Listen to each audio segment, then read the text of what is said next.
नमस्कार दोस्तों। BPSC prelims quick revision series की श्रृंखला में फिर एक बार आपका स्वागत है। और इसमें हमने पहले ज्योग्राफी का जो सेक्शन है, वर्ल्ड ज्योग्राफी, वो ख़त्म कर चुके हैं।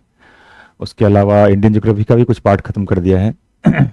हिस्ट्री का, मॉडर्न इंडियन हिस्ट्री, वो ख़त्म कर हो चुका है। अभी हम लोग एंशियंट को देखते हैं। चलिए शुरू करते हैं। तो प्राचीन भारत में पाषाण काल था, आपको पता होगा, है ना। पाषाण काल, रॉबर्ट ब्रूस फोर्ड थे एक। रॉबर्ट ब्रूस फोर्ड, ये एक भूगर्भ वैज्ञानिक थे या पुरातत्वविद बोले तो उन्हें भारतीय प्राग इतिहास का पिता बोला जाता है। ध्यान रखिए, ये रिवीजन सीरीज है, इसीलिए हम लोग इसमें डिटेल में नहीं जाएंगे, केवल हम लोग फैक्ट्स देखेंगे, कहीं कहीं हम लोग रिलेट कर लेंगे। तो भारतीय प्राग इतिहास का पिता किसको कहा जाता है? रॉबर्ट ब्रूस फोर्ड को, जो कि एक भूगर्भ वैज्ञानिक या पुरातत्वविद थे। एक थॉमसन थे।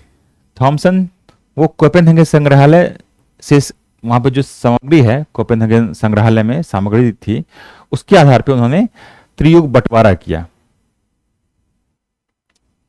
और उन्होंने कहा कि जो प्राक इतिहास है वो तीन भाग में बांट सकते हैं: पाषाण काल, कांस्य और लौह। मतलब जिस समय जिस धातु या फिर जैसे पत्थर के सामान मिले, अगर मान लीजिए, तो उसको पाषाण काल कहा। कांस्य से बने सामान मिले तो कांस्य काल, और लौह से बने तो लौह काल। इसके अलावा जो पाषाण काल है उसमें नव पाषाण काल और मध्य पाषाण काल। एक तो पूरा पाषाण बोल दिए रॉबर्ट ब्रूस। नव पाषाण में खाद्यान्न का प्राचीनतम साक्ष्य मिला है। कहां पे? लहोरा देव में। ये क्वेश्चन पूछते हैं कि कहां पे प्राचीनतम साक्ष्य मिला है खाद्यान्न का, तो लहोरा देव जगह है जहां पे खाद्यान्न कृषि का प्राचीनतम साक्ष्य मिला है। इस तरह मध्य पाषाण में पशुपालन के प्राचीनतम साक्ष्य मिले हैं। देखिए, खाद्यान्न कृषि का कहां मिला? लहोरा देव, जो कि पूरा नव पाषाण में। अब मध्य पाषाण से पहले ऑब्वियसली कृषि जो होगा वो बाद में होगा, पहले पशुपालन होगा। पशुपालन के प्राचीनतम साक्ष्य मध्य पाषाण में मिले हैं, आदमगढ़ में। ठीक है, आगे चलिए।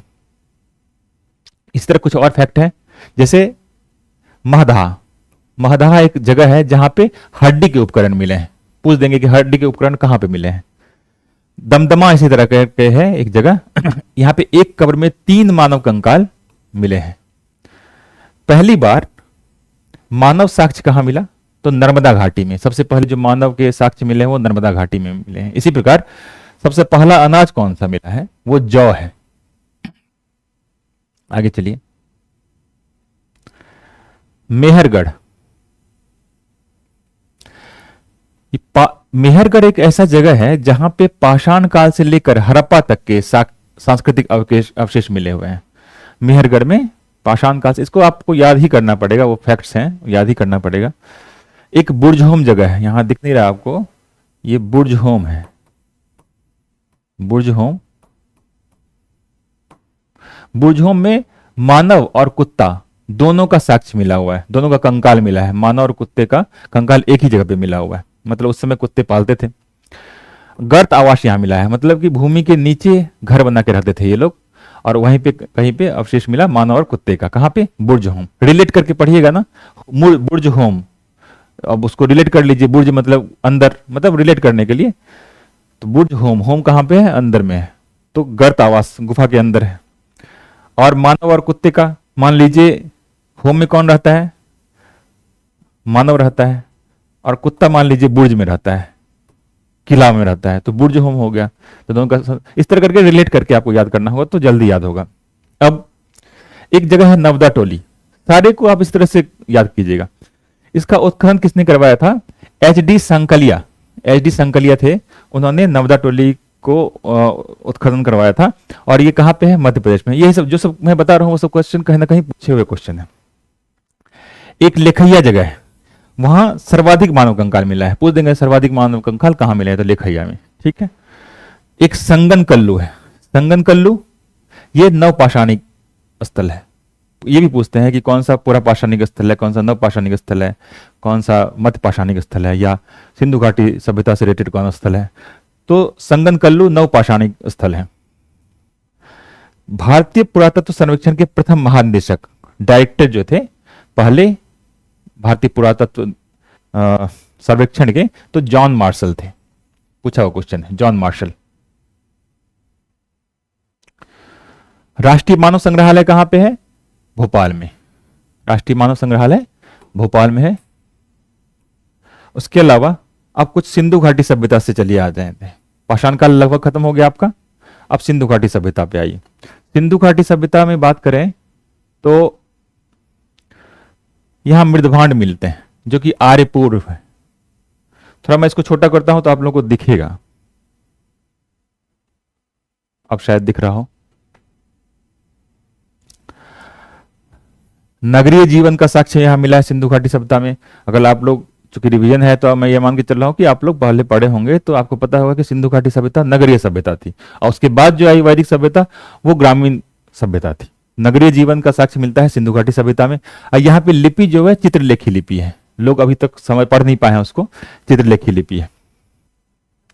लौह एवं रक्षा शस्त्रों के ज्ञान का अभाव था, इन लोगों को नहीं आइडिया था लोहा का या फिर कुछ रक्षा करने वाले शस्त्र जो बनाए जाते हैं उनकी जानकारी नहीं थी सिंधु घाटी सभ्यता के लोगों को। मातृदेवी की उपासना होती थी यहाँ पे। चांदी का प्राचीनतम साक्ष्य है, पाषाण काल में नहीं मिलता था। चांदी का प्राचीनतम साक्ष्य सिंधु घाटी सभ्यता में ही मिला है। यहाँ पे जो बर्तन होते थे वो लाल रंग के होते थे। गाय की जानकारी नहीं थी। आप देखिए वैदिक सभ्यता में गाय कितना इंपॉर्टेंट हो जाता है, लेकिन गाय के लिए युद्ध भी हो जाता है, लेकिन सिंधु घाटी सभ्यता के लोगों को गाय की जानकारी नहीं थी। सिंधु घाटी सभ्यता की उत्पत्ति के लिए बहुत सारे लोगों ने अलग तरह के विचार दिए हैं, जैसे EJH मैके जो हैं वो क्या बोलते हैं कि सुमेरियन सभ्यता थी एक, वहां से लोगों का पलायन जब हुआ तो वो यहाँ पे सिंधु घाटी के पास आए और वहां पे अलग सभ्यता डेवलप हुई, सिंधु घाटी सभ्यता। ये विचार था किनका? मैके का। इस तरह व्हीलर थे, मार्टिन व्हीलर, उनका कहना था कि पश्चिम वेस्ट एशिया जो है, पश्चिम एशिया से सभ्यता के विचार का प्रवसन हुआ था। वहीं पे अमरनंदा घोष जो है, उनका कहना है कि पहले एक छोटी सभ्यता थी, कोई पूर्व हड़प्पा सभ्यता उसको बोल रहे हैं, वही परिपक्व हुआ तो सिंधु घाटी सभ्यता में वो बदला। हड़प्पा की जगह पे थोड़ा पहले से कुछ डेवलप था, वहां के लोग थे, धीरे धीरे उनकी सभ्यताएं डेवलप हुई और वो सिंधु घाटी सभ्यता बना। खोज भी पूछ देते हैं, अलग अलग जगह पे उत्खनन किसने करवाया, खोज किसने किया, चलिए उसके बारे में हम लोग बात करते हैं। तो सिंधु घाटी सभ्यता की खोज राखालदास बनर्जी, जैसे दो इंपॉर्टेंट, वहां पे बहुत सारे इंपॉर्टेंट जगह हैं, बहुत सारे जगह जहां पे उत्खनन हुए हैं, तो कुछ जो इंपॉर्टेंट जगह है उसके बारे में हम लोग चर्चा करेंगे। जैसे कि मोहनजोदड़ो में राखालदास बनर्जी ने वहां पे उत्खनन करवाया, उसकी खोज राखालदास बनर्जी ने करवाई।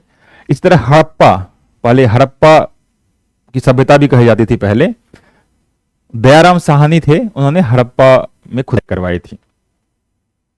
इसी तरह लोथल, एस आर राव ने लोथल में खुदाई करवाई, मतलब खोज, हम खोज वर्ड यूज करेंगे, ठीक है। तो लोथल जो जगह है, यहां भी सभ्यता के साक्ष्य मिले हैं सिंधु घाटी सभ्यता के, और ये कहां पे है? गुजरात में।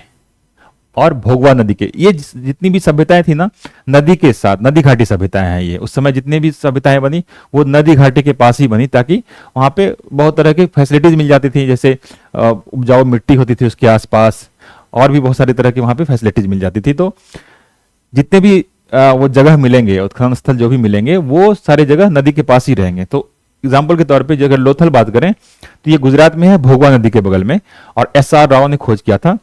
यहीं पे गोदीवाड़ा है, गोदीवाड़ा पत्तन है, वहां पे पूछ देते हैं कि गोदीवाड़ा कहाँ पे है, तो ये एक पत्तन था उस समय जो कि लोथल से संबंधित था। इस तरह कालीबंगा है राजस्थान में।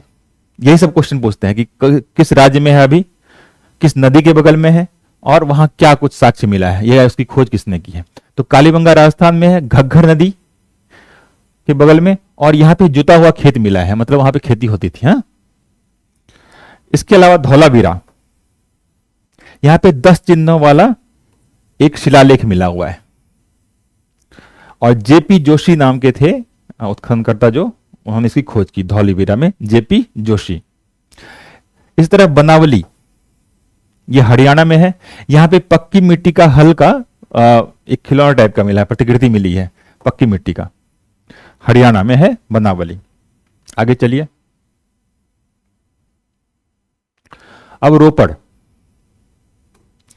रोपड़ कहां पे है? पंजाब में, और सतलज नदी के बगल में है। इसी तरह हड़प्पा रावी नदी के बगल में है, पाकिस्तान में है। अभी पड़ता है। आलमगीरपुर कहाँ पड़ेगा, तो उत्तर प्रदेश में। दामाबाद ये महाराष्ट्र में। मांडा जम्मू कश्मीर में। राखीगढ़ी हरियाणा में, और ये सबसे बड़ा है भारत में। अगर बात करें तो राखीगढ़ी सबसे बड़ा है। रंगपुर सौराष्ट्र में। मोहनजोदड़ो ये सबसे बड़ा पुरा स्थल है, सबसे बड़ा स्थल है भारत में। अगर बोले तो राखीगढ़ी है ना, जो कि हरियाणा में पड़ रहा है। और मोहनजोदड़ो पूरे सिंधु घाटी सभ्यता का सबसे बड़ा है। और मोहनजोदड़ो में ही घरों में कुएं के अवशेष मिले हैं। ठीक है, आगे चलिए। ये बोलिएगा तो पीडीएफ में डाल दूंगा डिस्क्रिप्शन में, देख लीजिएगा आप लोग। ए कनिंघम, ए कनिंघम ये हड़प्पा का उत्खनन करने वाला पहला पुरातत्वविद था, ए कनिंघम जो था, लेकिन वो महत्व को समझ नहीं पाया। ठीक है, तो फिर राखालदास बनर्जी और बाकी लोग जो है वो है महत्व नहीं समझ सका, लेकिन सबसे पहले खनन करने वाले ए कनिंघम ही थे। अब कभी कभी सीक्वेंस पूछ देते हैं। नगर संस्कृति, लोहे का हल, आहत मुद्रा, सोने का सिक्का। मतलब क्रम पहले इसमें से कौन आया, सबसे पहले नगर संस्कृति आई। नॉर्मली क्या होता है कि बोलेगा कि हल मिलेगा पहले, क्योंकि पहले ग्रामीण संस्कृति होती है। नॉर्मली तो ये होता है गांव होता है, फिर डेवलप होता है, शहर होता है। नहीं, सिंधु घाटी सभ्यता में आपकी नगर संस्कृति आ गई, फिर लोहे का हल जो वैदिक सभ्यता में आएगा, फिर आहत मुद्रा जो आएगा, उसके बाद सोने का सिक्का तो और बाद में आया। ठीक है, आहत मुद्रा मतलब वही इम्प्रिंट करके जो बनाते हैं, सील जिसको बोलते हैं। फिर और भी कुछ चीजें, लोथल और कालीबंगा दोनों में डबल बेरियल सिस्टम, मतलब एक साथ दो लोगों को दफनाने के साक्ष्य मिले हैं वहां पे।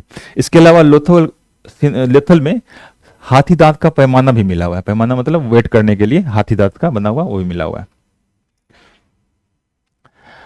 कालीबंगा में एक मृद पटका मिट्टी का एक की पट्टी है, वहां पे सिंह युक्त देवता मिला है, उसके साक्ष्य मिले हुए हैं। इस तरह बनावली में बात करें, ये कहां पे है बनावली, अभी बताया था घग्गर और उसकी सहायक नदियों की घाटी के बीच में है बनावली। मैं अभी बताया भी था आपको, पूछ देते हैं ये सब। धौलावीरा, अब देखिए धौलावीरा जो है इस शैलीकृत स्थापत्य है यहाँ पे। कहां पे धौलावीरा पूछेगा तो गुजरात में, और ये 3 भागों में विभक्त है, 3 अलग भागों में। और यहाँ पे जल प्रबंधन जो है बहुत तगड़ा था यहाँ पे, जो धौलावीरा में जल प्रबंधन का इसका साक्ष्य मिला है। वृषभ मुद्रा मतलब सील जो है जिसमें वृषभ बना हुआ, भैंसा जो बना हुआ है, वो मोहनजोदड़ो में मिला हुआ है। ये पूछते हैं ये सब। अच्छा, जो भी सील मिले हैं, मोहर जो भी मिले हैं, मुद्रा जो भी मिला है, वहां पे क्या नहीं है उसमें, तो पूछ देते हैं। जैसे उसमें घोड़ा नहीं पता था, गाय के बारे में बताया कि गाय के बारे में उनकी जानकारी नहीं थी, ऊंट के बारे में जानकारी नहीं थी। तो किसी भी जगह या सील वगैरह पे घोड़ा हो, गाय हो, ऊंट हो, इसके साक्ष्य नहीं मिलते, ये नहीं दिखता वहां पे। शेर का भी अवशेष प्राप्त नहीं हुआ उस समय। कुछ सभ्यताएं हैं, पुरानी सभ्यताएं, जैसे सबसे पहले माया, फिर एस्टेक, ये विदेश की सभ्यताएं हैं। मुइस्का, फिर इंका, ये पूछ देते हैं, सीक्वेंस पूछ देते हैं, इसमें से कौन पहले कौन बाद में। कभी कभी पूछे हुए हैं क्वेश्चन, माया, एस्टेक, मुइस्का, फिर इंका।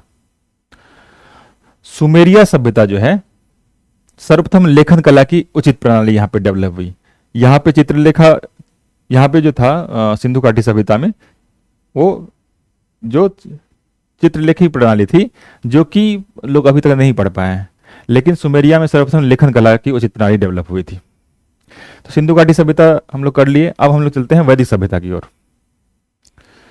वैदिक सभ्यता में अगर बात करें, आर्य का मतलब क्या होता है?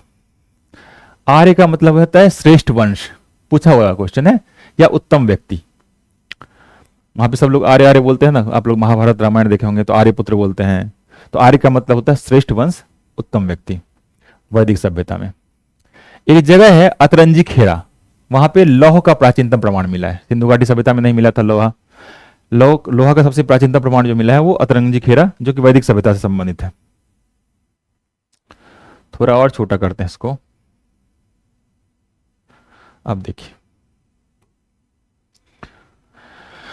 वेद कितने हैं? 4 वेद हैं।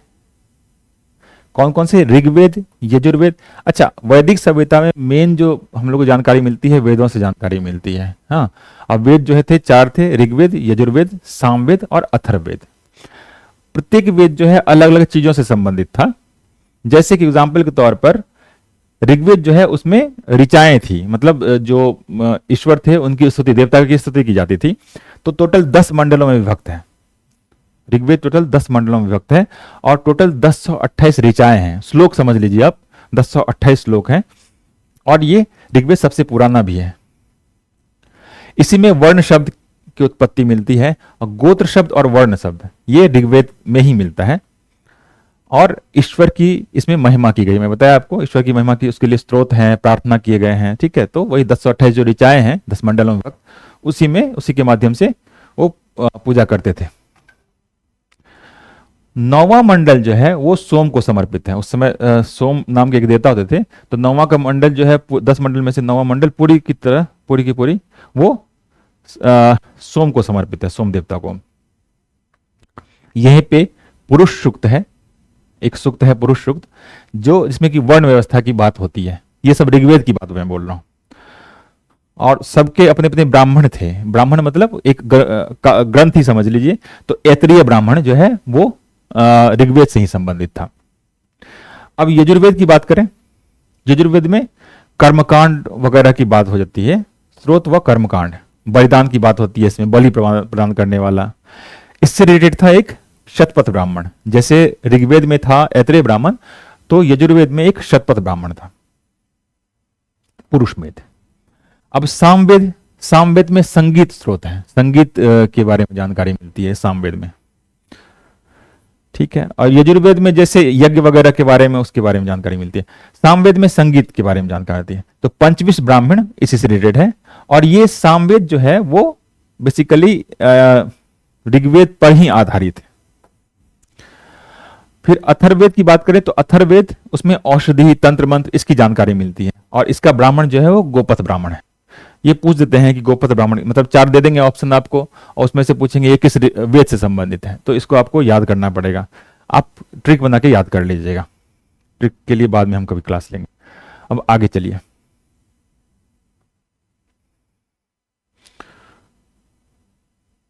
वैदिक सभ्यता में ही हम आगे चलते हैं। इसमें वैदिक साहित्य का क्रम अगर बात करें, वैदिक सभ्यता में बहुत सारे साहित्य लिखे गए हैं। मतलब साहित्य की पहली बार जो जानकारी मिलती है हमें वो वेदों में ही, वैदिक सभ्यता के में ही मिलती है।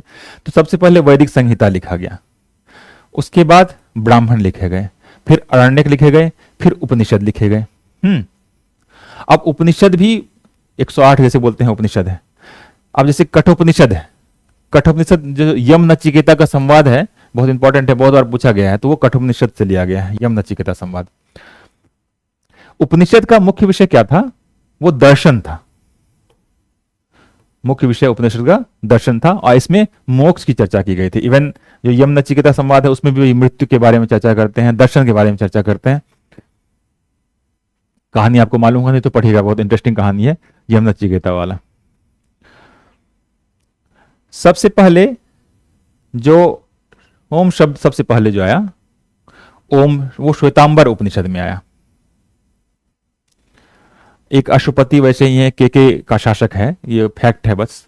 तो ओम शब्द सबसे पहले श्वेताश्वर उपनिषद में आया था। आगे चलिए, और सीक्वेंस में बता दिया, वैदिक संहिता, फिर ब्राह्मण, फिर अरण्यक, फिर उपनिषद, सबसे लास्ट में उपनिषद आया। उपनिषद का मतलब क्या होता है? उपनिषद, नजदीक में बैठना। अच्छा, ऑब्वियसली जैसे सिंधु घाटी सभ्यताएं थी उस समय नदियों का बहुत महत्व था। जैसे बताया कि जो भी सभ्यता थी वो नदियों के आसपास ही डेवलप हुई, वो घग्घर नदी हो, वो रावी नदी हो। अब यहाँ पे वैदिक जो सभ्यता थी वो भी नदियों के आसपास में ही, वहां पे नदियों को भी, वहां पे भी बहुत ज्यादा महत्व दिए गए थे। तो अलग अलग नदियों के उस समय अलग अलग नाम थे, जो वेद थे उसमें अलग अलग नाम बताए गए हैं, जिसके आधार पर हम लोग को जानकारी मिलती है। तो अब आइए,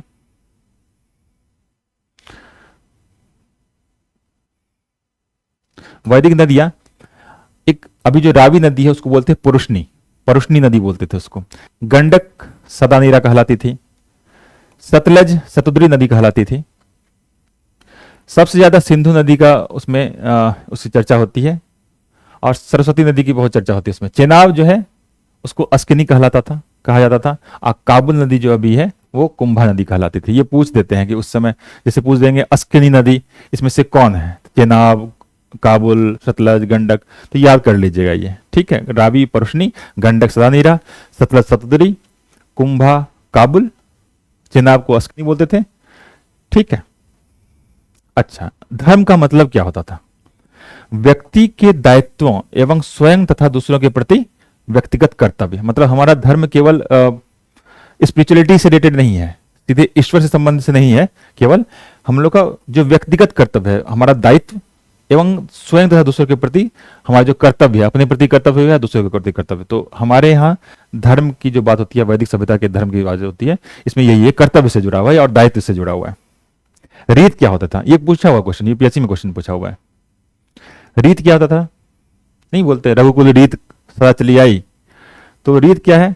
मूलभूत नैतिक विधान जो सृष्टि और उसमें अंतर्निहित सारे तत्वों के क्रियाकलापों से संचालित करता है। ये जो बेसिक जो रूल्स रेगुलेशन है, जो इथिक्स हैं, नैतिक विधान जो है मूलभूत, उसको बोलते थे रीत। जिस अब एक लोपामुद्रा थी, वो विदुषी थी, बहुत बड़ी विदुषी थी, उन्होंने बहुत सारे मंत्रों की रचना की है। पूछ देते हैं, ये वैदिक काल में ही है। ये निष्क, निष्क क्या होता था? ऋग्वैदिक काल में जो सोने के आभूषण होते थे, गला का आभूषण होता था, उसको बोला जाता था निष्क। यूपीएससी में क्वेश्चन पूछा है, निष्क क्या है, बीपीएससी में पूछ सकते हैं।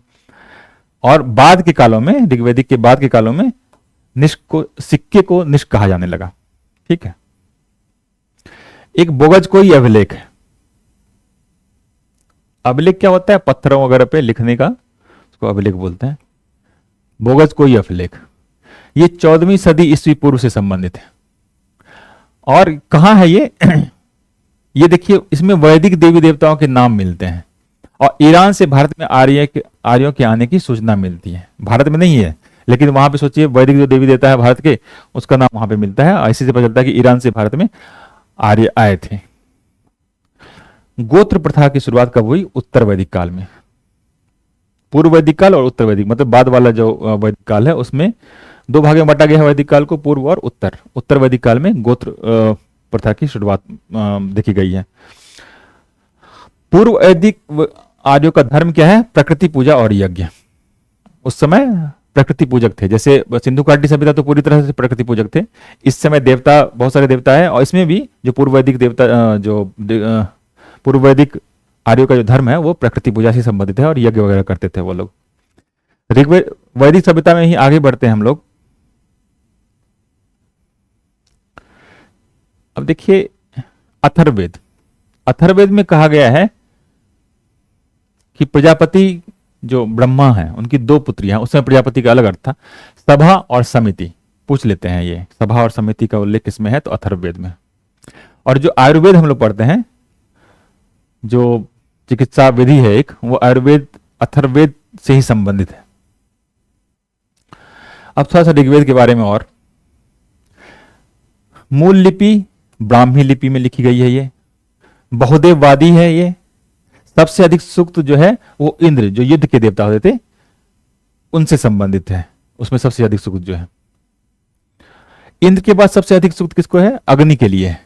अग्नि क्या करते थे? अग्नि पृथ्वीवासी को देवता से जोड़ते थे, वो ऐसे देवता थे। तो सबसे अधिक पूछ देते हैं कि सबसे अधिक सूक्त किस देवता को समर्पित है ऋग्वेद में? तो इंद्र से। द्वितीय सबसे अधिक किस देवता से? तो अग्नि से। अब बहुदेववादी बहुत सारे देवता है, तो ऑब्वियसली बहुदेववादी है उस समय का। गायत्री मंत्र का उल्लेख ऋग्वेद में ही है, जिसकी रचना किए थे विश्वामित्र ने। अच्छा, एक जिंद अवस्था एक पुस्तक है जो कि ईरान में चलती है, उसी के समान हमारा ऋग्वेद है, काफी पुराना है वो भी। और गाय को अघन बोला गया है, जिसकी हत्या नहीं की जा सकती। गाय वो चीज, सोचिए एक समय में सिंधु घाटी सभ्यता में गाय के बारे में जानकारी ही नहीं थी, और इस समय उनको मतलब इतना सम्मान देने लगा कि उसकी हत्या मना कर दी गई थी। अब थोड़ा सा चलिए ब्राह्मण युग।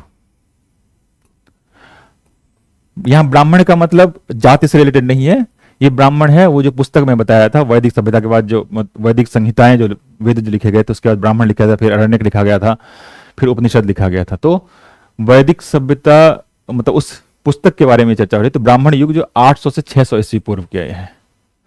अच्छा, पुराण टोटल कितने हैं? 18 पुराण हैं और संस्कार 16 है। 16 संस्कार अभी भी चलता है ना। जन्म के समय संस्कार होता है, उसका फिर चौथा ही बोलते हैं वो, मृत्यु भी एक संस्कार ही है यहाँ पे, और शादी संस्कार है, उपनयन संस्कार है। टोटल 16 संस्कार हैं। ये पूछते हैं टोटल पुराण कितने हैं, तो 18 पुराण है। उपनिषद में कठोपनिषद के बारे में चर्चा किए थे हम लोग, यम नचिकेता संवाद, और कुछ जैसे छंदों के उपनिषद है। इसमें सत्यकाम जावली की कथा है। सत्यकाम जावली की कथा पढ़िएगा, बहुत अच्छी कथा है, इंटरेस्टिंग है। सत्यमेव जयते जो हमारा लिया गया है, हमारा जो राष्ट्रीय कोट है जो, तो मुंडक उपनिषद से लिया गया है।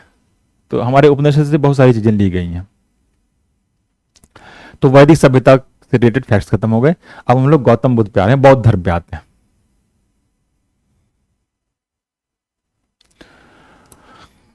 बौद्ध गौतम बुद्ध आप लोग सब लोग परिचित होंगे। इनको ज्ञान की प्राप्ति क्या हुई थी?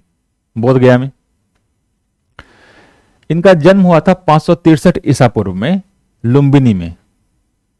रुम्मनदेही स्तंभ है, स्तंभ लेख है, रुम्मनदेही स्तंभ लेख, वहीं पता चलता है कि लुम्बिनी में इनका जन्म हुआ था। गृहत्याग को बोलते थे महानिष्क्रमण, और उसका सिंबल था घोड़ा। सिंबल है घोड़ा, मतलब जो बौद्ध धर्म है उसमें बुद्ध के अलग अलग क्रियाकलापों को अलग अलग सिंबल से दिखलाया गया है। तो उसी क्रम में घोड़ा से दिखाते हैं उनका गृहत्याग यानी कि महाभिनिष्क्रमण को। मां जो थी वो भी राजकुमारी थी, कोलीय वंश की राजकुमारी थी। गौतम बुद्ध के बचपन का नाम था, ये सब क्वेश्चन कहीं ना कहीं पूछे हुए हैं, सिद्धार्थ था बचपन का नाम। फिर महापरिनिर्वाण, ये जब वो मृत्यु उनकी हो गई उनको बोलते हैं महापरिनिर्वाण। तो कुशीनगर में महापरिनिर्वाण हुआ। और कुशीनगर क्या है? मल्ल गणराज्य की राजधानी से, बहुत सारे गणराज्य थे, उसकी राजधानी है। सबसे लास्ट में सुभद्र थे, उनको उन्होंने दीक्षा दी। सारे फैक्ट पूछते हैं। उनकी अंतिम वर्षा ऋतु कहां गुजरी? तो वैशाली में गुजरी। युद्ध के जीवन से संबंधित कौन थे? कौन जगह है? जैसे मगध हो गया, कौशल हो गया, नहीं कौशलपुर राजा राम को बोलते हैं। पहला उपदेश जो है उसको बोलते हैं महाधम चक्र परिवर्तन, धम चक्र परिवर्तन उसको बोलते हैं। कहां पे? तो सारनाथ में। अलार कलाम जो थे वो बुद्ध के गुरु थे, और अलार कलाम सांख्य दर्शन से संबंधित थे। दर्शन आप पढ़िएगा, चार षड दर्शन बोलते हैं, तो एक दर्शन सांख्य दर्शन भी है, और उसी से रिलेटेड है अलार कलाम, जिसके वो गुरु किसके हैं? गौतम बुद्ध के। गौतम बुद्ध के अनुसार निर्वाण मतलब तृष्णा रूपी अग्नि का शमन। जो तृष्णा होती है उसका शमन मतलब अगर हो जाए तो वो आप निर्वाण की प्राप्ति कर लिया आप। सबसे ज्यादा उपदेश कहां दिए? वो श्रावस्ती में। सबसे ज्यादा उपदेश वो दिए श्रावस्ती में। राजा उदयन थे उस समय कौशाम्बी में, तो वहां भी उपदेश दिए वो। आगे चलिए। बौद्ध धर्म से रिलेटेड बहुत सारे क्वेश्चन पूछते हैं। बौद्ध धर्म और जैन धर्म बहुत इंपॉर्टेंट है, यूपीएससी के लिए, बीपीएससी के लिए, किसी भी एग्जाम के लिए बहुत ज्यादा क्वेश्चन पूछते हैं। बौद्ध धर्म में अब बौद्ध संगीति मतलब वो बौद्ध धर्मावलंबी बैठते थे एक जगह और अलग अलग कार्य क्रियाकलाप होता था। पुस्तकों का जो है वहां पे लिखी जाती थी, पुस्तकें संकलित की जाती थी, उपदेश होते थे। तो बौद्ध संगीति, और कोई ना कोई राजा उसको प्रश्रय देता था। उस समय तो एक तरह से राजा जो है किसी न किसी धर्म को प्रश्रय देता था। तो यही पूछते हैं क्वेश्चन कि पहली बौद्ध संगीति कब हुई, कहाँ हुई, उस समय कौन थे, उसके अध्यक्ष कौन थे, एक अध्यक्ष होते थे, और उसमें सम्राट कौन थे, किनके समय में। तो चलिए बात करते हैं प्रथम बौद्ध संगीति की। पहली बौद्ध संगीति राजगृह में हुई थी, सप्तपर्णी गुफा में राजगृह है, बगल में राजगीर। महाकच्छप उसके अध्यक्ष थे, महाकच्छप अध्यक्ष थे, और अजातशत्रु सम्राट थे उस समय। दूसरी बौद्ध संगीति वैशाली में हुई, सबकामी अध्यक्ष थे और कालाशोक उस समय राजा थे। तीसरी बौद्ध संगीति पाटलिपुत्र में हुई, ठीक है। मोगलीपुत्र तिस उस समय अध्यक्ष थे और अशोक राजा थे मौर्य वंश के। फिर अंतिम बौद्ध संगीति, चौथी बौद्ध संगीति जो है वो कुंडलवन में हुई, वसुमित्र उसके अध्यक्ष थे और कनिष्क राजा थे। ये बहुत इंपॉर्टेंट है, बहुत बार पूछा गया है क्वेश्चन, याद रखिएगा आप लोग। अब कुछ फैक्ट्स हैं नॉर्मल। कर्मापा लामा वो कंग्युपा संप्रदाय से संबंधित है। एक देवदत्त था जो कि बुद्ध के जीवन काल में ही, जो संघ है, हमेशा संघ की बात करते थे बुद्ध, तो उस समय ही जीवन काल में ही संघ का प्रमुख होना चाहता था। लेकिन बुद्ध ने किसी को भी संघ के प्रमुख के तौर पे नामित नहीं किया था। अच्छा, बोध गया में कौन सी नदी बहती है? फल्गु नदी जानते ही है, निरंजना नदी वहां पे है, निरंजना नदी बहती है, वही फल्गु फल्गु में मिलती है, एक तरह से बोले तो फल्गु नदी निरंजना एक ही है। एक राजा शशांक था, ये 10वीं ईस्वी के आसपास में, ये बौद्ध धर्म का, ये था शैव, बौद्ध धर्म का कट्टर विरोधी। इसने बोधि वृक्ष को नष्ट किया था। अभी भी बोधि वृक्ष है वहां पे, लेकिन वो जनरेशन बोलते हैं, कैवा जनरेशन है ना, अभी शायद चौथा या पांचवा जनरेशन है इस टाइप से। ये कंफर्म नहीं है, एक बार कंफर्म कर लीजिएगा, ये क्वेश्चन भी पूछ देते हैं। अच्छा, बुद्ध के कुछ विचारों के बारे में आप जान लेते हैं। ये आचरण की शुद्धता पे बहुत ज्यादा बल देते थे, आपका आचरण शुद्ध होना चाहिए। अष्टांगिक मज्जा, 8 मार्ग हैं, धर्म चक्र प्रवर्तन सूत्र में से संबंधित है, उसमें दिया गया है ये 8 मार्ग है जिसके थ्रू आप आचरण को शुद्ध कर सकते हैं। अच्छा, इन्होंने पहले तो संघ में भिक्षुनी का प्रवेश मना किया था, महिलाओं का प्रवेश मना था, लेकिन वैशाली में इन्होंने संघ में भिक्षुनी को प्रवेश दिया, उनकी माता ही थी। त्रिपिटक में बुद्ध के उपदेशों को संकलित किया गया है। पूछते हैं त्रिपिटक में क्या है? बुद्ध के उपदेशों को संकलित किया गया है। जैसे 3 पिटक, कौन कौन? त्रिपिटक मतलब 3 पिटक, 3 टोकरी, पिटक मतलब टोकरी, विनय पिटक, सुत्त पिटक और अभिधम्म पिटक। विनय पिटक में संघ जीवन के नियम उसको बनाया गया है विनय पिटक में। जो नीति संबंधी जो प्रवचन थे वो सुत्त पिटक में रखे गए हैं, और दार्शनिक सिद्धांतों को अभिधम्म पिटक में रखे गए हैं। ये भी पूछा है, बहुत इंपॉर्टेंट क्वेश्चन है। बुद्ध जो है कर्म में विश्वास करते थे। ये सब क्वेश्चन पूछ देते हैं, बौद्ध धर्म और जैन धर्म में क्या अंतर है, ठीक है। तो आत्मा का शरीर में परिवर्तन को मानते थे बुद्ध, और निर्वाण प्राप्ति की बात करते थे। इनका कहना था संसार जो है अस्थिर है।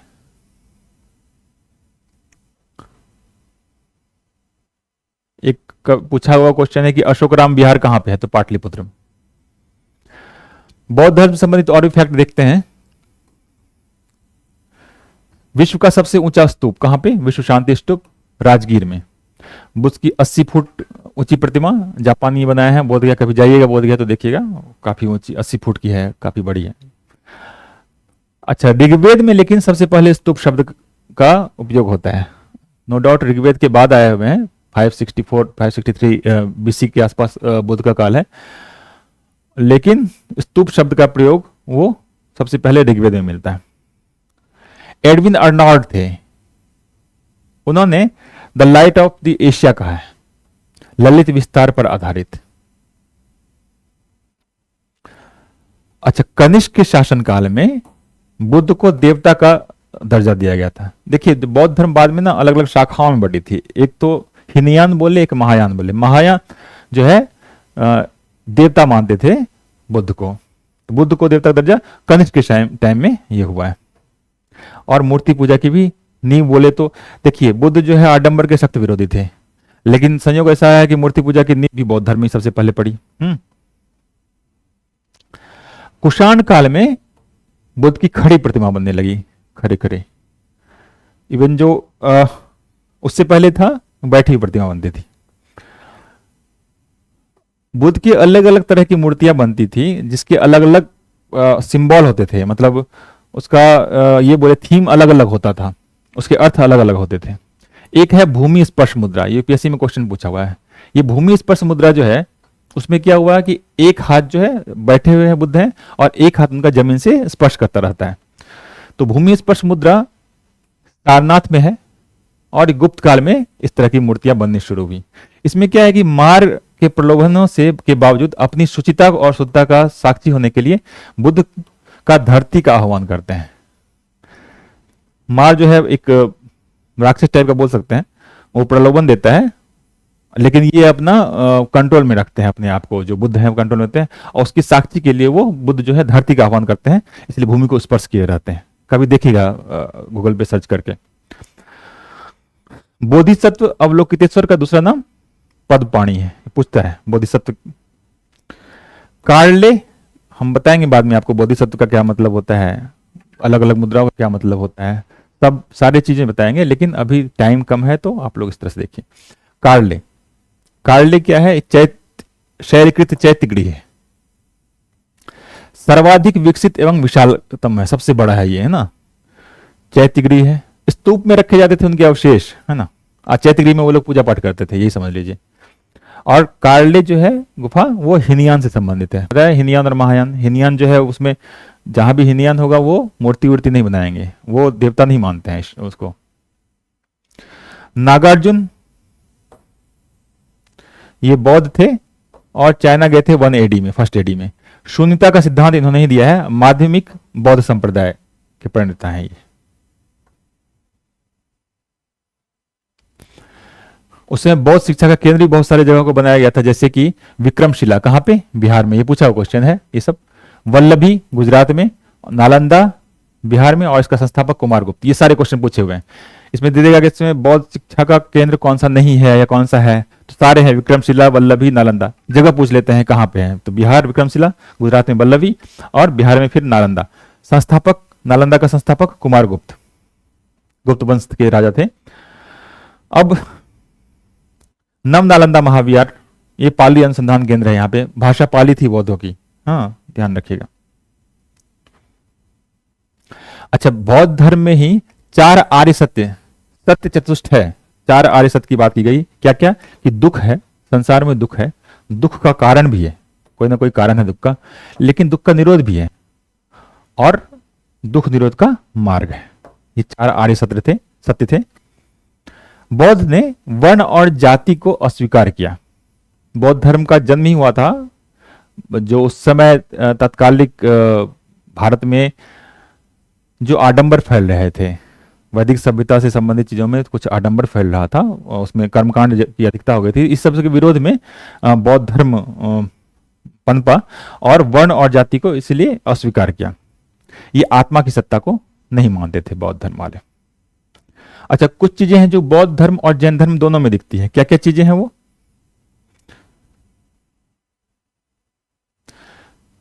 कुछ लोग जैसे बोलते हैं कि वेद जो है अकाट्य है, वेद वही लास्ट है, वेद जो है। लेकिन बौद्ध और जैन दोनों में वेद प्रमाणिक के प्रति अनास्था दिखाई गई। कर्मकांड पर अविश्वास करते थे ये लोग। बौद्ध और जैन दोनों कर्मकांड के अगेंस्ट ही खड़े हुए थे। दोनों अहिंसा को मानते थे, कर्म में विश्वास करते थे, और दोनों ही पुनर्जन्म पर विश्वास करते थे। मैं बताया आपको कि चैत्य एक होता था, चैत्य होता था, एक विहार होता था, स्तूप होता था। चैत्य क्या है? वो पूजा स्थल है जहां वो लोग बैठ के पूजा करते थे। विहार में रहते थे।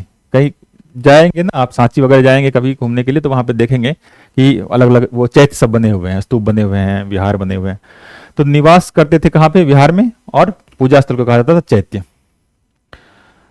फिर मैं बोला था कि अलग अलग शाखा में बटा है, तो एक वज्रयान शाखा था, सल्तनत पीरियड में सबसे प्रभावशाली था ये। अब चलिए हम लोग जैन धर्म के बारे में बात करते हैं। जैन धर्म का जो आधारभूत बिंदु है, जो मेन चीज है, वो क्या है? अहिंसा। इसके संस्थापक प्रथम तीर्थंकर, वहां पे तीर्थंकर का कंसेप्ट है। प्रथम तीर्थंकर, 24वें तीर्थंकर, 23वें तीर्थंकर। तो संस्थापक कौन थे? प्रथम तीर्थंकर जिसको बोला था ऋषभदेव थे। पार्श्वनाथ तीर्थंकर थे जो कि वाराणसी से संबंधित थे, और अंतिम तीर्थंकर थे महावीर। इन्हीं को मेन मतलब समझ लीजिए, जिनका जन्म हुआ था कुंडग्राम में और मृत्यु हुई थी पावापुरी में। जैन धर्म का मानना था कि सृष्टि की रचना एवं पालन पोषण जो है सार्वभौमिक विधान से हुई है। ये जो नहीं, विश्व प्रलय जो हुआ था उसकी अवधारणा पर ये विश्वास नहीं करते थे। जैन धर्म के 2 सिद्धांत हैं, अनुव्रत और स्यादवाद। पूछ देते हैं कि अनुव्रत और स्यादवाद किस धर्म से संबंधित है ये सिद्धांत? तो अनुव्रत और स्यादवाद सिद्धांत जो है वो जैन धर्म से संबंधित है, और स्यादवाद को ही अनेकांतवाद भी बोलते हैं। इसके डिस्कशन बाद में चलेंगे। जैन धर्म त्रिरत्न की बात करता है, सम्यक ज्ञान, सम्यक चरित्र और सम्यक धारण की बात करता है, त्रिरत्न। तो ये सब पूछ देते हैं कि त्रिरत्न का कंसेप्ट किस धर्म में है ना? ऐसा नहीं बौद्ध में, जैन में है ये। इसके लिए जैसे वहां पे निर्वाण था ना, यहाँ कैवल्य की जैसे प्राप्ति हुई, तो मतलब पूर्ण ज्ञान प्राप्त हो गया आपको। एक प्रभासगिरी जगह है जो तीर्थ स्थल है जैनियों का। आगे चलते हैं। कुछ और फैक्ट्स हैं, जैसे कि यापनीय संप्रदाय है, वो जैन धर्म से संबंधित है। 14 पूर्व सबसे पूर्वकालिक जैन ग्रंथ है। 14 पूर्व किस चीज से संबंधित है? जैन धर्म से संबंधित ग्रंथ है ये सबसे पुराना। साहित्य जो इनकी लिखी गई वो अर्धमागधी में लिखी गई है। संवेद शिखर पार्श्वनाथ से संबंधित है, जो तीर्थंकर थे पार्श्वनाथ वाराणसी वाले। जमाली जो है ये महावीर का प्रथम अनुयायी था। जैन धर्म भी अलग अलग पार्ट में बटा बाद में। तो श्वेतांबर और दिगंबर, दिगंबर जो देखते होंगे जो नंगे रहते हैं, मतलब आसमान को ही, दिक अंबर आसमान को ही अपना वस्त्र मानते हैं। तो दक्षिण भारत में उनका डेवलपमेंट हुआ। दरअसल पाटलिपुत्र में क्या हुआ था, अकाल आया था बहुत ज्यादा, कुछ लोग रुक गए यहीं पे और कुछ लोग चले गए दक्षिण भारत।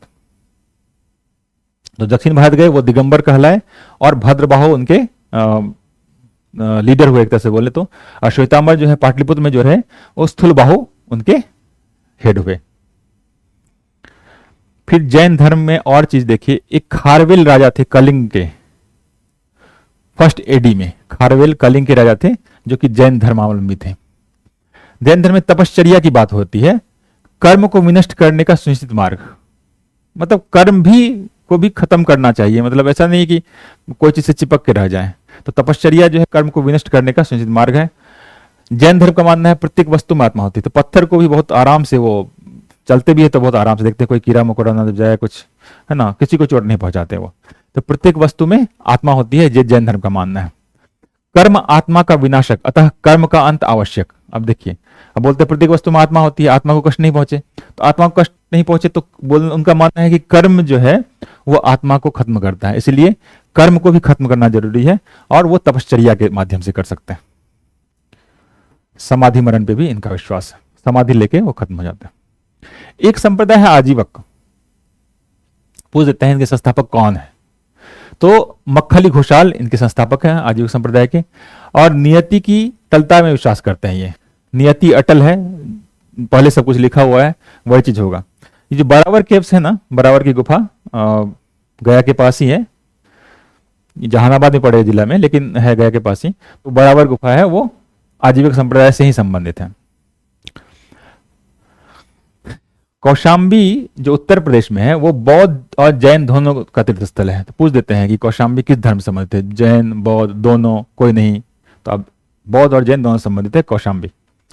भारत का सबसे बड़ा बौद्ध मठ कौन सा है? अरुणाचल प्रदेश है। खजुराहो मंदिर ये भी संबंधित है, चंदेल राजा लोगों ने बनाया था। कुछ फैक्ट देख लीजिए। खजुराहो मंदिर को किसने बनाया था? चंदेल राजाओं ने बनवाया था। और होयसलेश्वर मंदिर को जो शिव को समर्पित है। श्रवण बेलगोला, यहाँ पे गोमतेश्वर की प्रतिमा है, लंबी सी एक प्रतिमा है, आप लोग देखते होंगे, उनको अभिषेक किया जाता है उनका। श्रवण बेलगोला गोमतेश्वर की प्रतिमा है उसमें वहां पे, और चामुंड राय ने बनवाई थी ये प्रतिमा।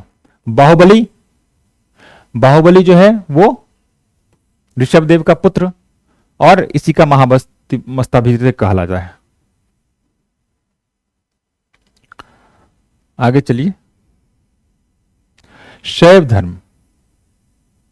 अभी बौद्ध और जैन हम लोग कर चुके हैं, अब हम लोग अलग अलग धर्म को कर रहे हैं, अलग अलग संप्रदाय को करने की कोशिश करते हैं। शैव धर्म, मत्तमयूर, ये प्राचीन शैव संप्रदाय है। पूछ देंगे मत्तमयूर क्या है, तो प्राचीन शैव संप्रदाय है। नयनार भी इसी संबंधित है। उसी तरह अलवर जो है वैष्णव से संबंधित है। भगवत धर्म में अगर बात करें तो सर्वाधिक योगदान इसमें गुप्त काल के जो शासक थे, सबसे ज्यादा योगदान भगवत धर्म में दिया है उन्होंने। इसके प्रवर्तक कृष्ण माने जाते हैं भगवत धर्म के। छांदोग्य उपनिषद जो है उसी में यह है कि देवकी पुत्र कृष्ण का प्रथम वर्णन है। छंदोग्य उपनिषद बताया था मैं, उपनिषद बहुत सारे, उसमें छंदोग्य उपनिषद जो है उसमें देवकी पुत्र कृष्ण का प्रथम वर्णन है। वसुदेव नाम से ये बेसनगर अभिलेख में चर्चा होती है।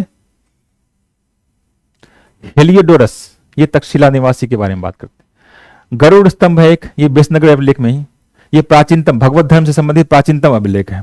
बेसनगर अभिलेख में गरुड़ स्तंभ जो है भगवत धर्म के अनुसार भक्ति रूप का, मतलब 9 प्रकार की भक्ति पाई जाती है, नवधा भक्ति बोलते हैं उसको। ये सब क्वेश्चन पूछते हैं भगवत धर्म में, ठीक है। अब चलिए आगे देखिए, आस्तिक और नास्तिक। आस्तिक का मतलब क्या है? आस्तिक का मतलब है जो वेदों की प्रामाणिकता में आस्था करते हैं, वेद जो है प्रमाणिक हैं, उसमें अगर आस्था करते हैं, मतलब वेदों में अगर आस्था करते हैं तो वो आस्तिक हुए, जो आस्था नहीं करते हैं वो नास्तिक हुए। ठीक है।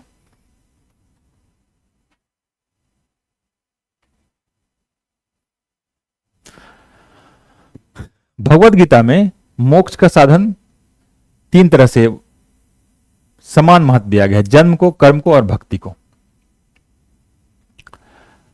प्रस्थानजयी उपनिषद, ब्रह्मसूत्र और भगवत गीता, यह प्रस्थानजयी है। प्रस्थानत्रयी बोलते हैं उपनिषद, ब्रह्मसूत्र और भगवत गीता को।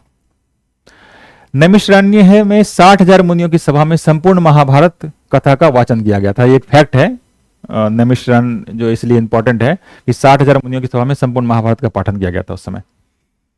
अब थोड़ा सा और फैक्ट्स में बढ़ते हैं कि छठी सती ईस्वी पूर्व, छठी सती ईस्वी पूर्व में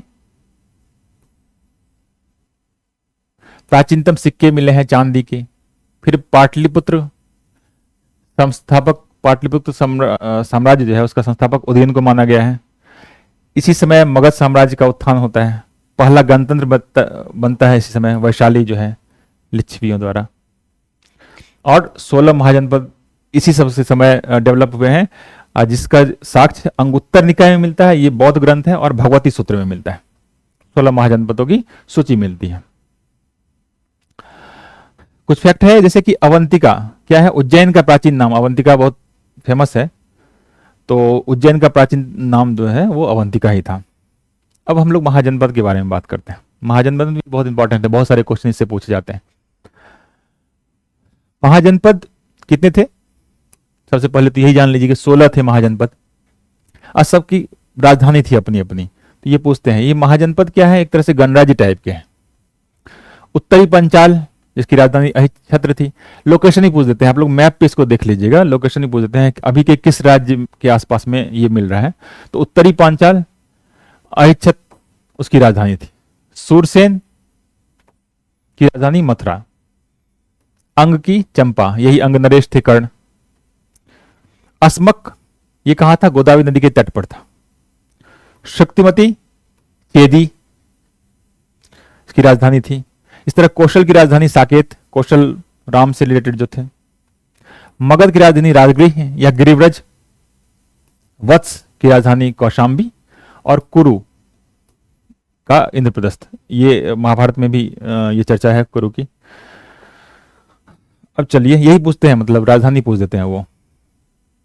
प्राचीन श्रावस्ती नगर का विन्यास अर्धचंद्राकार था, पूछा हुआ है क्वेश्चन, एक बार पूछा हुआ, जरूरी नहीं पूछे। प्राचीन श्रावस्ती नगर का जो विन्यास था वो अर्धचंद्राकार था। उद्यन वासवदत्ता दंत कथा, ये उज्जैन में प्रचलित है। उदयन और वासवदत्ता राजकुमारी थी, उसके बीच की कथा है। अच्छा, महाभाष्य ग्रंथ है, तो महाभारत और महाभाष्य दोनों में उल्लिखित नगर जो है वो माध्यमिका और विराट नगर की चर्चा होती है। विराट नगर, अब जब महाभारत के बारे में जानते होंगे तो विराट नगर को जरूर जानते होंगे आप लोग। कलिंग में नहर बनाया गया था, तो नंद राजा के आदेश से बनाया गया था। मालवा क्षेत्र पर शिशुनाग की सत्ता थी, शिशुनाग वंश था ना, शिशुनाग की सत्ता थी मालवा क्षेत्र पर। खारवेल, कलिंग नरेश जो मैं बताया था। हाथी गुंफा, ये कौन धर्म को? जैन धर्म को। खारवेल, हाथी गुंफा अभिलेख उन्होंने उनके सामने में बना है, और उसमें राजा नंद का उल्लेख मिलता है। अपरो परशुराम, अपरो परशुराम महापद नंद को बोला गया है। अच्छा, गौतम बुद्ध कालीन जीवक जो थे वो वैद्य थे, ये गौतम बुद्ध के समय थे जीवक जो थे, और ये बिंबिसार के दरबार में थे। बिंबिसार एक राजा थे, उन्हीं के दरबार में जीवक नाम के वैद्य थे, और ये गौतम बुद्ध के समय के थे। ये कालपी कहाँ पे? यमुना नदी के बगल में है। अच्छा, कुछ राजा के बारे में कभी कभी पूछते हैं कि किससे संबंधित है ये, है ना, किस राज्य से संबंधित है। तो जैसे प्रद्योत, राजा प्रद्योत अवंती से संबंधित है। उदयन वत्स से संबंधित है। प्रसेनजीत कौशल से संबंधित, अजाशत्रु मगध के राजा थे। सिकंदर जो है वो 2 वर्ष का अभियान चलाया था भारत में, भारत को जीतने के लिए। वो तो विश्व विजय के लिए निकला था। 325 बीसी में उन्होंने 325 बीसी में उन्होंने भारत को छोड़ दिया था। और किसके समकालीन थे? घनानंद के था समय था। नंद वंश के राजा थे घनानंद, उन्हीं के समकालीन थे ये सिकंदर। और सिकंदर और पोरस की लड़ाई जानते ही हैं। बोला जाता है कि पोरस की लड़ाई के बाद हालांकि वो जीत गए थे सिकंदर, लेकिन ऐसा युद्ध हुआ कि उसके बाद फिर आगे बढ़ने की हिम्मत नहीं हुई, फिर वो वापस लौट गए। मसग प्रदेश में विजय प्राप्त किए। और यहाँ पे मसग प्रदेश में सिकंदर जो है, सिकंदर के अगेंस्ट में स्त्रियों ने शस्त्र धारण किया था, ये बड़ी चीज है। वहां की महिलाएं थी, उन्होंने शस्त्र धारण किया था सिकंदर के विरुद्ध मसग प्रदेश में। अब हम लोग मौर्य साम्राज्य के बारे में बात करते हैं।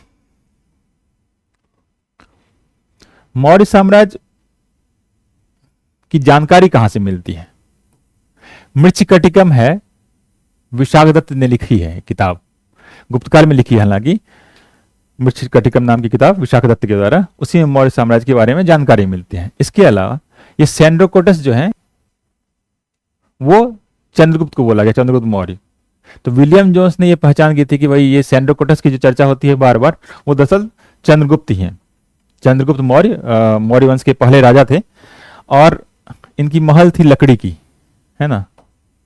कुम्हराट जो है पटना में, यहीं पे लकड़ी का महल का अवशेष मिला है, तो ये चंद्रगुप्त मौर्य से संबंधित है।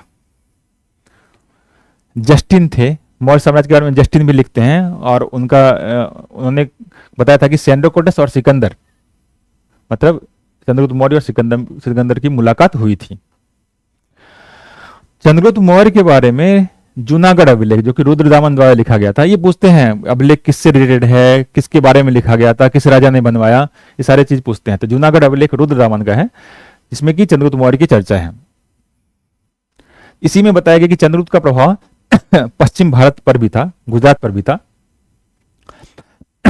और सेल्यूकस को हराया था 305 ईस्वी पूर्व में। सेल्यूकस कौन? सिकंदर द्वारा नियुक्त प्रशासक था एक, कहाँ के लिए? सिंध और अफगानिस्तान के लिए एक प्रशासक था, जो कि सिकंदर नियुक्त करके गया था सेल्यूकस को, और उसको 305 ईस्वी में ईस्वी पूर्व में चंद्रगुप्त ने हराया। और चंद्रगुप्त के बारे में जाने, इसने दक्कन विजय भी किया था, दक्षिण में मालवा, गुजरात, महाराष्ट्र, सब जगह इनका सत्ता था, सब जगह जीते थे ये। चंद्रगुप्त को शासक बनाने में सबसे बड़ा योगदान था कौटिल्य का, जिसको चाणक्य बोलते हैं। वैसे नाम इनका विष्णुगुप्त भी है। अर्थशास्त्र जो किताब लिखी गई है, जो कि अर्थशास्त्र पे नहीं है, इकोनॉमी पे नहीं है, वो दरअसल पॉलिटिक्स पे है, वो लिखी गई थी विष्णुगुप्त के द्वारा, मतलब चाणक्य के द्वारा है। देखिए, अर्थशास्त्र राजनीति की किताब है। इसी में सप्तांग सिद्धांत दिया गया था, मतलब राज्य के 7 अंग होते हैं। कौन कौन? राजा, आमत्य, जनपद, दुर्ग, कोष, सेना और मित्र। ये 7 अंग हैं जो किसी राज्य के होते हैं। अर्थशास्त्र की तुलना की जाती है, मैकियावेली की किताब थी, उससे तुलना की जाती है।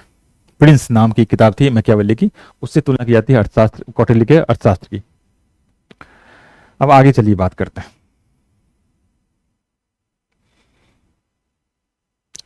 चंद्रगुप्त मौर्य के बाद आते हैं अशोक, उनका बेटा। अशोक के बारे में अशोक महान बोलते हैं, क्यों? क्योंकि उन्होंने पहले तो भेड़ी घोष का था, मतलब युद्ध के थ्रू जीतना, उसके बाद धर्म घोष की बात उन्होंने की, मतलब धर्म के थ्रू लोगों को जीतना, प्यार से जीतना। तो अशोक जो है वो बहुत सारे अभिलेख, शिलालेख उन्होंने करवाए, तो उसी से अशोक के बारे में पता चलता है। तो सबसे पहला शिलालेख जो है, अलग अलग नंबर दिए गए हैं उसको, और उसमें अलग अलग उन्होंने अपने आदेश दिए हैं शिलालेख के माध्यम से। शिलालेख हो, स्तंभ, स्तूप, मठ के माध्यम से। पहला शिलालेख जो है उसमें पशु बलि पर रोक, ये पूछ देता है कि किस शिलालेख में क्या कहा गया है, कभी कभी पूछ देता है ये। तो पहला शिलालेख जो है वो पशु बलि पर रोक लगा गया है। दूसरा और तीसरा शिलालेख में इसमें संगम राज्य के बारे में चर्चा है। संगम राज्य जो दक्षिण के राज्य थे उस समय, उसके बारे में चर्चा है, संगम राज्य के बारे में। इसमें सतवहन की चर्चा नहीं है, ये ध्यान रखने वाली बात है। 13वां शिलालेख जो है वो कलिंग युद्ध, बहुत जो इंपॉर्टेंट इवेंट्स है उसको अशोक ने अपने शासनकाल में अलग अलग शिलालेखों पे उसको लिखवाया था। तो शिलालेख 13वां जो है उसमें कलिंग युद्ध के बारे में चर्चा है, ये इंपॉर्टेंट है बहुत। शिलालेख 12वां जो है उसमें धार्मिक सहिष्णुता की बात की गई है। इसको अशोक को अधिकांश नाम प्रियदर्शिनम नाम से होता है, प्रियदर्शी अशोक। और शिलालेख जो होते हैं वो काफी एकदम चमकदार होते हैं, पॉलिश होते हैं, अखंड होते हैं, एक ही पत्थर से होता है ना, और शंक्वाकार होता है, इस तरह का कुछ शेप होता है ना। अशोक स्तंभ जो है उसके बारे में आप लोग जानते ही होंगे। अब आगे बात करें, जो दूसरा जो है वो ये मुख्य है, और इसमें वही संगम राज्य के बारे में जो मैं बताया आपको, दक्षिण भारतीय राज्य के बारे में इसमें चर्चा है। सांची का स्तूप उन्होंने, सर्वश्रेष्ठ स्तूप है, उन्होंने बनवाया था। घोषिताराम मठ कौशाम्बी में बनवाया था। रानाभर स्तूप कुशीनगर में। पूछ देते हैं ये स्तूप कहाँ पे है, ये मठ कहाँ पे है, तो घोषितराम मठ कौशाम्बी में, रानाभर स्तूप कुशीनगर में, धमेख स्तूप सारनाथ में, सहित महित स्तूप श्रावस्ती में। फिर सारनाथ स्तंभ तो सारनाथ में रहेगा ही। शाहबाजगढ़ी अभिलेख, ये खरोष्ठी लिपि में लिखी गई है। खरोष्ठी लिपि दाएं से बाएं लिखी जाती है, हम लोग इधर से लिखते हैं, बाएं से लिखते हैं। खरोष्ठी लिपि दाएं से बाएं की तरफ लिखी जाती है, ये पूछे हुए क्वेश्चन है। और शाहबाजगढ़ी अभिलेख जो है वो खरोष्ठी लिपि में लिखी गई थी।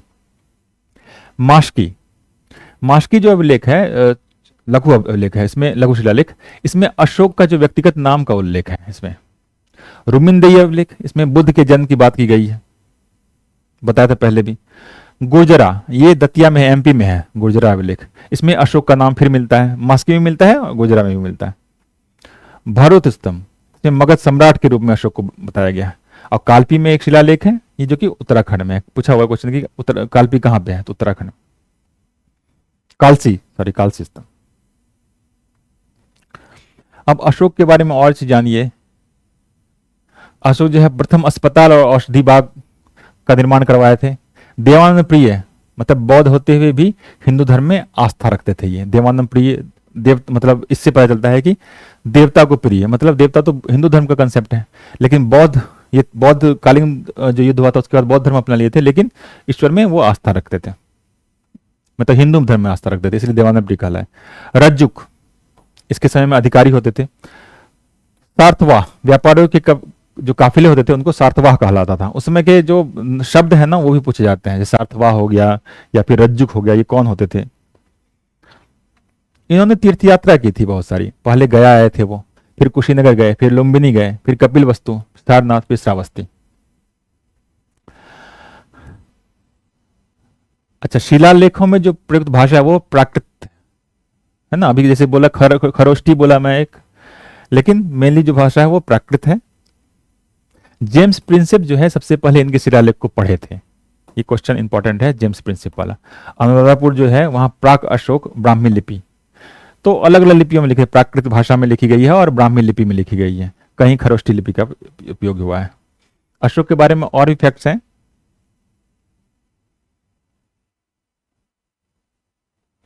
इनके राजनीतिक संबंध थे, सीरिया के साथ भी राजनीतिक संबंध थे, है ना, मिस्र के साथ भी संबंध थे इसके।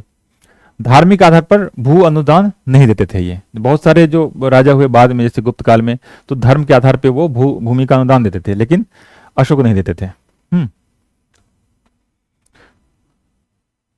सहगोरा ताम्रपत्र है एक, इसमें शाही आदेश है कि संकट काल के लिए खाद्यान्न सुरक्षित रखने के लिए बोला गया है इसमें।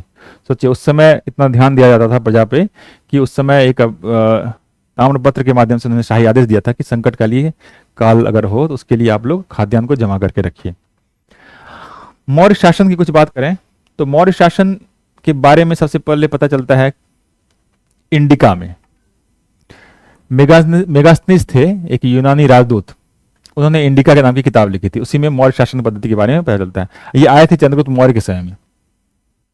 इंडिका में कहा गया है कि भारतीय समाज जो है वो 7 श्रेणी में विभक्त है, और ये उन्होंने कहा कि प्राचीन भारत में दास्ता नहीं है, मतलब स्लेवरी नहीं थी। पाटलिपुत्र जो है प्रशासन और मौर्य नगर प्रशासन, इसके बारे में चर्चा की गई है उस समय। कुछ और फैक्ट्स हैं मौर्य शासन में। पौतवाध्यक्ष कौन होते थे, मैं बताया कि कुछ फैक्ट्स पूछ देते हैं कि कुछ शब्द पूछ देते हैं जिसका मीनिंग पूछते हैं। वो पौतवाध्यक्ष मापतौल प्रणाली, ऐसा नहीं पोत का कोई अध्यक्ष, वो मापतौल प्रभारी जो होता था, बटखरा का जो प्रभारी होता था उसको पौतवाध्यक्ष कहते थे। ये पकोदर सन्निरोधे एक प्रकार का जुर्माना था। सन्निरोधे जैसे हो गया ना तो जुर्माना हो गया। सड़क पर कीचड़ अगर फैलाते हैं तो सोचिए उस पर भी जुर्माना लगता था। अच्छा, सीता क्या होता था, पूछा क्वेश्चन है। सीता कोई लेडी नहीं थी, कोई देवी नहीं थी, वो था राजकीय भूमि से प्राप्त आय था वो सीता। भूमि कर का संग्रहण कौन करता था, तो सीताध्यक्ष। ऑब्वियसली भूमि से आय जो होती थी उसको सीता बोलते थे, या सीताध्यक्ष होता था उसका हेड जो भूमि कर का संग्रह करता था। राजस्व स्रोत क्या थे, भाग और बलि। समाहर्ता जैसे बोलते हैं ना, वरीय समाहर्ता, जैसे अभी उप समाहर्ता हो, समाहर्ता अभी कलेक्टर को बोलते हैं, उप समाहर्ता जैसे एसडीएम वगैरह को बोलते हैं। तो समाहर्ता क्या है? राजस्व इकट्ठा करने वाला, इसका मेन काम वही था, तो उसमें समाहर्ता वही होती, उसी समय का शब्द है, सोचिए।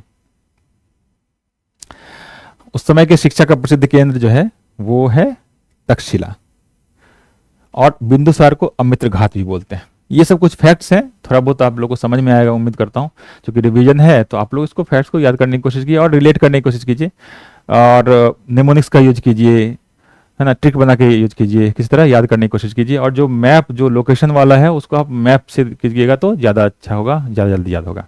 धन्यवाद।